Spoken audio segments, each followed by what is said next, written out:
श्री जुगाड़ी लाल धीर जी की जय। एक सुखांत कथा। जुगाड़ी लाल धीर जी की शायरी मैंने कभी नहीं पढ़ी थी, लेकिन उनके कारनामे सुनते सुनते ही मेरे अंदर महान शायर बनने का सपना जन्म ले चुका था। 75 वर्ष की आयु में उन्हें एक राष्ट्रीय स्तर के पुरस्कार से सम्मानित किया गया, तो मेरे जैसे और पता नहीं कितनों के लिए वे आदर्श बन गए होंगे। लेकिन मेरी खुशी का तो कोई ठिकाना ही नहीं रहा, और उनसे मुलाकात करके उनके पैरों पर सर रख खुद को उन्हें समर्पित करने की बेताबी ने सर से पांव तक ऐसा घेरा कि पूछो मत। इस राष्ट्रीय स्तर के पुरस्कार के लिए श्री जुगाड़ी लाल जी ने कितनी मेहनत की थी, उनका फैन होने के नाते मुझे लगभग सारी जानकारी थी। पुरस्कार के लिए फाइल बनाना ज़रूरी था, और फाइल बनाने के लिए उनकी उपलब्धियों के प्रमाण ज़रूरी थे। श्री जुगाड़ी लाल जी ने बहुत कम समय में अलग अलग शहरों से अलग अलग तिथियों के कई तरह के सर्टिफिकेट्स का प्रबंध किया, जिनमें सरस्वती केंद्र नामक हारमोनियम की दुकान वाले से कलम का सिपाही नामक पुरस्कार, सुरताल नामक आर्केस्ट्रा वाले से शायरी की महान गूंज नामक पुरस्कार, तपस्या नामक प्रिंटिंग प्रेस वाले से साहित्य का तपी नामक पुरस्कार आदि कई पुरस्कार शामिल थे। सरस्वती केंद्र नामक हारमोनियम की दुकान तो हमारे ही शहर में थी। संयोग से वह दुकानदार मेरी पहचान का भी था। मैंने उससे पूछा कि क्या ऐसे सर्टिफिकेट्स वे अक्सर दिया करते हैं, तो उसने बताया कि उसने श्री जुगाड़ी लाल जी के पहले या बाद में कभी कोई सर्टिफिकेट नहीं दिया। वो तो हारमोनियम बेचता या ठीक करता है, उसे साहित्य की क्या समझ। पता चला कि श्री जुगाड़ी लाल अपना सर्टिफिकेट अपने साथ लाए थे, और यह कहकर कि दिल्ली से कौन इस शहर में इस सर्टिफिकेट के देने वाले को ढूंढने आएगा। उन्होंने दुकानदार के दस्तखत करवा लिए। मेरे मन में श्री जुगाड़ी लाल जी के लिए श्रद्धा और बढ़ गई। वे चाहते तो झूठे दस्तखत भी कर सकते थे, लेकिन उन्होंने ऐसा नहीं किया। इसे कहते हैं ईमानदारी।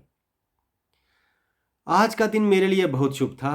श्री जुगाड़ी लाल जी गली की एक नुक्कड़ वाली चाय की दुकान में बैठकर चाय वाले शीशे के गिलास में देसी ठेके की शराब डालकर पी रहे थे, और मैं उनके सामने वाली कुर्सी पर बैठकर उनके दिव्य रूप के दर्शन करके गौरवान्वित हो रहा था।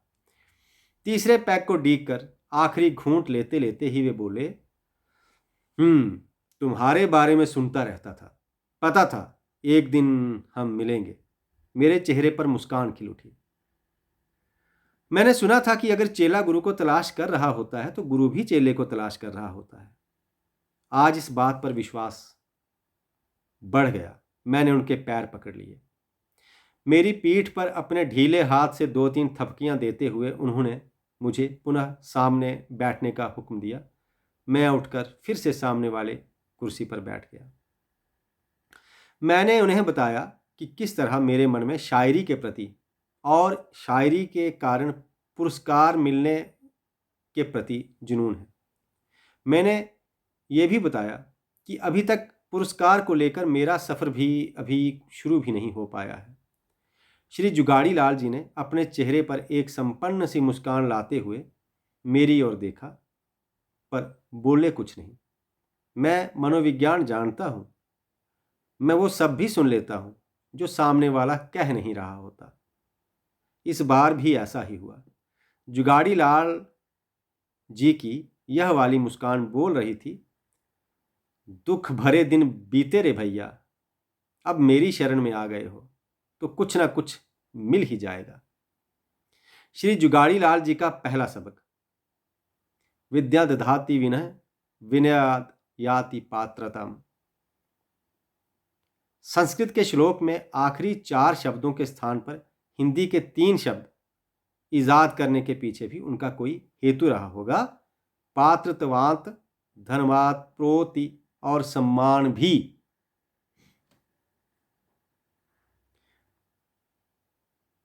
पर गुरु से प्रश्न कौन करे। उन्होंने इस श्लोक का अर्थ यूं समझाया, पुरस्कार के लिए हर साहित्यकार से नम्रता से पेश आओ। जैसा कैसा लिखे वाह वाह करते जाओ, तारीफों के पुल बांधो। क्या पता ग्राउंड लिस्ट से लेकर फाइनल राउंड तक के विद्वानों में किसका कहाँ नाम हो। श्री जुगाड़ी लाल जी का यह उपदेश हमने पूरे तन मन से निभाया। न केवल साहित्यकारों बल्कि कन्वेनर के घर पर हाजिरियां भी दी और आखिर हमारी मेहनत रंग लाई। हमारी किताब फाइनल राउंड तक पहुंच गई, लेकिन भैंसा स्वर्ग में पहुंचकर भी भूसे से पीछा नहीं छुड़ा सका। फाइनल ज्यूरी में 2 जज उस जाति के थे जिसकी पुस्तक मेरी पुस्तक के मुकाबले में थी, अतः पुरस्कार जाति के आधार पर उसे मिल गया। पुरस्कार की घोषणा वाले दिन श्री जुगाड़ी लाल जी के साथ नुक्कड़ के टी स्टॉल पर बैठकर चाय के गिलास में देसी ठेके की शराब खूब पी, सिस्टम को जी भरकर गालियां दी। आखिर देर रात लुढ़कते हुए हम दोनों अपने अपने घरों को निकले। श्री जुगाड़ी लाल जी का दूसरा सबक। सुबह मेरी नींद दरवाजे की दस्तक से खुली। श्री जुगाड़ी लाल जी मेरे घर पर आ गए थे। घर पर देसी शराब नहीं थी, इसलिए मैं उनकी मेहमान नवाजी को लेकर शर्मिंदा था, पर गुरु तो गुरु होता है। वे मेहमान नवाजी का सामान साथ लाए थे। मुझसे गिलास लेकर अपनी मेहमान नवाजी खुद करते करते वे गंभीरता से मुझे दूसरा सबक सिखाने लगे। भय भिनु होए न प्रीति। इस पंक्ति का अर्थ उन्होंने यूं समझाया, जब किसी को पुरस्कार मिले तो शोर करो, इतना शोर करो कि पुरस्कार देने वाले ही डर जाएं और इस डर के कारण वे अगली बार तुम्हें पुरस्कार दें। अपने महान गुरु जी के वचनों पर अमल करते हुए मैंने अपने जैसे ही महान लेकिन पुरस्कार से वंचित साहित्यकारों की दुखती रगों को और दुखाना शुरू किया और विद्रोह के सुर ऊंचे किए, लेकिन इससे दशा और खराब हो गई। अब तो मेरा नाम ग्राउंड लिस्ट में भी आने से रहा। पुरस्कार की मंजिल पाने के लिए मैंने मौलिक से लेकर अनुवाद तक का हर सफ़र तय किया, पर मेरी मंजिल थी कि जैसे मुझसे दूर ही होती चली जा रही थी। आखिर हाल वो हो चुका था कि एक दिन नुक्कड़ के टी स्टॉल पर मदहोशी के आलम में मेरा रोना निकल गया। मैंने श्री जुगाड़ी लाल जी को साक्षी रखकर घोषणा कर दी कि अब मैं साहित्य की दुनिया ही छोड़ रहा हूं। मेरा यह फैसला सही भी था। जिस काम में पुरस्कार की उम्मीद तक नहीं, ऐसा काम करने का क्या लाभ। श्री जुगाड़ी लाल जी का तीसरा सबक। मेरी इस बात पर बेहद गंभीर होकर जुगाड़ी लाल धीर जी ने तीसरा सबक दिया, प्रयत्न और प्रतीक्षा। उनका कहना था कि उनके ज़माने के लोग प्रतीक्षा करना जानते थे, लेकिन आजकल के युवाओं में बहुत जल्दबाजी है। आज पहली बार वे अपने बारे में कुछ बोले। वे कह रहे थे, मैंने जिस नेता के जलसे में दरियां बिछाई वही हार गया, जिस साहित्यिक कन्वीनर के कुत्ते को सैर कराई वही बदल गया, और ऐसा दौर 40 साल तक चलता ही रहा। लेकिन प्रयत्न और प्रतीक्षा के बल पर आज मैं सम्मानित शायर हूं। श्री जुगाड़ी लाल जी का चौथा सबक। उनकी आत्मकथा ने जैसे मेरे अंदर उत्साह के सैकड़ों दीपक जला लिए थे। वे आगे बोले, हिंदी लिख लेते हो या नहीं? थोड़ी बहुत लिख लेता हूं। एक ऐसी चाबी बताऊंगा जिससे पुरस्कार तुम्हारा पीछा करता हुआ घर तक चला आएगा। मैंने उनके हाथ की ओर और फिर उनकी जेब की ओर देखा। वे ठहाका लगाकर बोले, अरे यह चाबी कोई ऐसी वैसी चाबी नहीं है, यह ब्रह्मबाण है। जिस खेत से दहकां को मयस्सर नहीं रोजी, उस खेत के हर गोशाए गंदुम को जला दो। तर्जमा करते हुए उन्होंने बताया कि अगर एक भाषा में पुरस्कार ना मिल रहा हो तो उस भाषा में लिखना छोड़कर दूसरी भाषा में लिखना शुरू कर दो। ये महाज्ञान उन्होंने ही दिया कि हिंदी भाषी क्षेत्र के लिए हिंदी किताब पर एक राष्ट्रीय स्तर का पुरस्कार दिया जाता है। फिर क्या था, मैंने भी धड़ाधड़ किताब लिख डाली। अपने कुछ एक हिंदी जानने वाले मित्रों को दिखाई तो सारी हवा निकल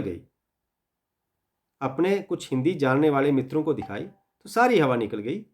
मैंने श्री जुगाड़ी लाल धीर जी को बताया कि इस किताब को लेकर मेरे हिंदी जानने वाले मित्रों की राय कुछ अच्छी नहीं। कहीं ऐसा ना हो कि पुरस्कार अब भी न मिले और सारी मेहनत बेकार चली जाए। तो श्री जुगाड़ी लाल धीर जी अपने खास अंदाज में मुस्कुरा कर बोले, पुरस्कार किताब की क्वालिटी पर नहीं, पुरस्कार के लिए लिखे गए प्रार्थना पत्र की क्वालिटी के हिसाब से मिलता है। वाह, श्री जुगाड़ी लाल जी तो ज्ञान की खान है। मुझे तो पता ही नहीं था कि प्रार्थना पत्र से भी पुरस्कार प्राप्त किए जा सकते हैं। मेरी बांछें फूल गईं। श्री जुगाड़ी लाल जी ने समझाया कि प्रार्थना पत्र में जितनी भी प्रार्थना भरी जा सके, पुरस्कार मिलने की संभावना उतनी अधिक रहती है। श्री जुगाड़ी लाल धीर जी से पूरी बात समझकर मैंने प्रार्थना पत्र लिख दिया। सेवा में, दाता अहिंदी भाषी पुरस्कार निदेशालय। विषय, पुरस्कार के लिए आवेदन पत्र।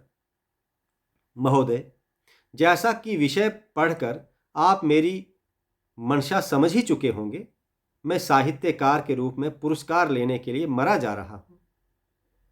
अपनी मातृभाषा में कई यत्न करने के बाद भी मुझे पुरस्कार नहीं मिल सका और थक हार कर मैंने आपके दर पर शीश झुकाया है। अगर मैं यहाँ से भी खाली हाथ लौटता हूँ तो यह मेरे लिए बहुत बड़ा सदमा होगा। हे मेरे तारणहार, हे पुरस्कारों के दाता, मुझ असहाय पर दया दिखाते हुए मुझ भिखमंगे की झोली में अपने पुरस्कार का सिक्का डालने की कृपा करें। आपकी खूब तरक्की हो, आपके बच्चे सुखी रहें, आपकी बीवी आपसे कभी झगड़ा ना करे, और अगर आप महिला हैं तो पहली 2 दुआओं के साथ तीसरी दुआ यह हुई कि आपका पति हमेशा आपकी मुट्ठी में रहे और आप हमेशा अपने बच्चों की बड़ी या जुड़वा बहन दिखें। आपका आज्ञाकारी, आपका सेवक, आपका वफादार महान साहित्यकार श्री जुगाड़ी लाल धीर जी का एकमात्र चेला। श्री जुगाड़ी लाल धीर जी का आखिरी सबक काम कर गया। मुझे पुरस्कार मिला सो मिला। साहित्य के क्षेत्र में लोग मुझे अच्छा शायर भी मान लेने लगे। कुछ दिन तो मुबारकों और तारीफों की बारिशें होती रहीं। वे सब बड़े बड़े साहित्यकार जो अब तक मेरे मंच पर चढ़ते ही नाक मुंह सिकोड़ने लगते थे, गुलदस्ते लिए मुस्कुराते हुए घर पहुंच गए। श्री जुगाड़ी लाल धीर जी का आखिरी सबक जहां मुझे पुरस्कार दिलाने में कारगर रहा, उनके पहले सबक भी बेकार नहीं गए। अब साहित्य जगत के पुरस्कार विहीन निराश लोग मुझसे नुक्कड़ वाले टी स्टॉल पर मिलने आते रहते हैं और साथ में मेरी पसंद का सामान भी लाते हैं। और तो और अब टी स्टॉल वाला भी साहित्यकार बनकर पुरस्कार विजेता बनने के सपने देखने लगा है। शुक्रिया।